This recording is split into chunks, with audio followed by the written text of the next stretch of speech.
เพลงที่สองมีชื่อว่าเพลงแดนแห่งอิสระแต่งเนื้อห้องและทำนองโดย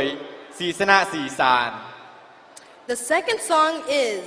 The Land of Freedom, lyrics and music by Sisana Sisan.